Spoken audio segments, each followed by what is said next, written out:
Bienvenidos, queridos jóvenes, a este estudio de la unidad número 4 que se titula América Latina y el mundo en el siglo XIX.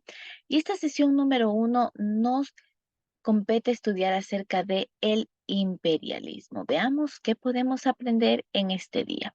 Hablemos acerca de el imperialismo. Prácticamente hablar de imperialismo es hablar de un sistema en el que se va a producir una independencia por parte de unos y un control por parte de otros países o países conocidos como dominadores. Esto se puede dar entre el nivel político, económico y cultural. Esta es la primera consecuencia de la segunda revolución industrial que apareció en el siglo XIX. ¿Cuáles son algunas de las diferencias entre colonialismo e imperialismo? Podemos ver que el colonialismo primero se da en el siglo XVI, mientras que el imperialismo se da en el siglo XIX. El colonialismo se extendió sobre todo en las dos Américas y el imperialismo prácticamente se extendió sobre todo en África, Asia y el Pacífico. Entonces, podemos ver cómo se distribuyen prácticamente por territorios. Colonialismo es en América, mientras que el imperialismo pues se da en otros continentes. En la época colonial se utiliza un sistema de asentamiento, mientras que en el imperialismo son dominados territorios de ocupación. Asimismo, vemos que en el sistema colonial tuvo una ocupación más lenta, o sea, fue un poquito más lento como se desarrolló el imperialismo, ¿no? Y por último, en la etapa colonial no hubo prácticamente conflictos entre los estados, mientras que en el imperialismo sí hubieron enfrentamientos por la extensión. Causas económicas que permitieron el imperialismo. Primero, el imperialismo fue sobre todo por beneficio económico, o sea, lo que se buscaba era un beneficio económico. Vemos que fue una consecuencia de la segunda revolución industrial. ¿Cómo sucede esto? Cuando las grandes potencias de los países europeos vemos que tenían un gran desarrollo industrial, lo que hacían era buscar lugares para colocar sus productos y así poder abaratar costos. Entonces, ir buscando nuevos territorios. Luego vemos que más o menos en los años 70 u 80 hubo una gran crisis económica en Europa. Esta crisis comenzó desde la agricultura y prácticamente siguió por la industria debido a la superproducción. Se mostraron claramente contrarios al capitalismo. Estas fueron las causas económicas que van provocando el imperialismo. ¿Cuáles fueron las causas políticas? La historia nos cuenta que a finales del siglo XIX, Alemania e Italia formaron naciones. Esto hizo que los demás países europeos no pudiesen extenderse, es decir, tuvieron que irse limitando, ¿no? Cerrando. Luego vemos que en Gran Bretaña, o también conocida como GB, habían ideólogos que defendían la raza blanca, porque se consideraban de que quienes tenían piel blanca, raza blanca, eran superiores. También vemos que habían grupos que tenían muy claro lo negativo del imperialismo. Por ejemplo, tenemos la segunda AIT. También influyeron los elementos demográficos. En la primera y segunda revolución industrial hubo un gran aumento de la población.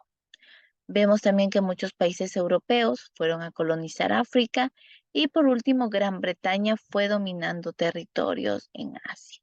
Estas son las causas políticas que fueron empujando a llegar a un imperialismo.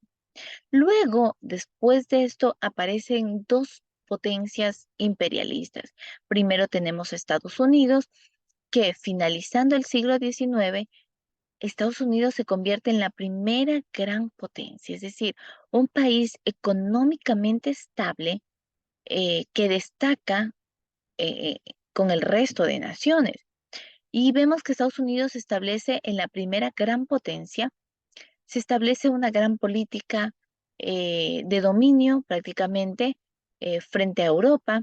Asimismo, vemos que la política consiste en ejercer un dominio económico sometiendo a otros gobiernos bajo los intereses de ellos.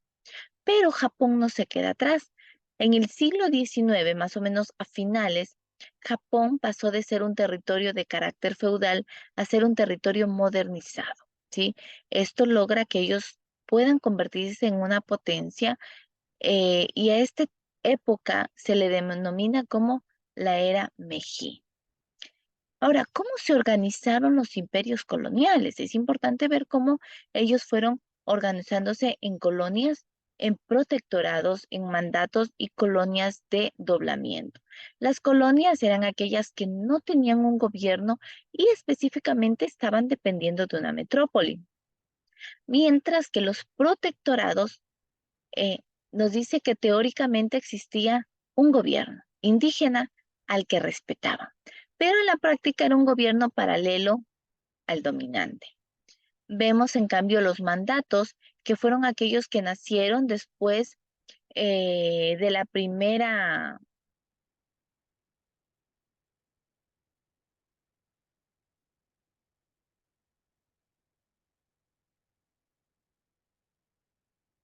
de la Primera Guerra Mundial, cómo fueron avanzando. Entonces, estamos aquí en la Primera Guerra Mundial acerca de los mandatos. Lo que ellos hacían era administrar los territorios dependientes de las potencias perdedoras.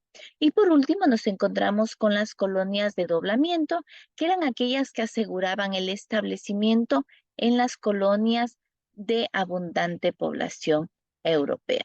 Y por último, ¿qué impacto se dieron sobre la colonización en los territorios colonizados? ¿Cuáles fueron las consecuencias? Tuvimos consecuencias económicas, demográficas, sociales y culturales.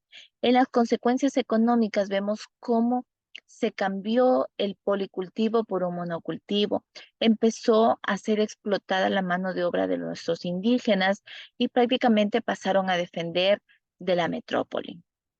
En las consecuencias demográficas vemos cómo hubo un crecimiento de población, eh, había mayor número de natalidad y ya hubo menos índice de mortalidad.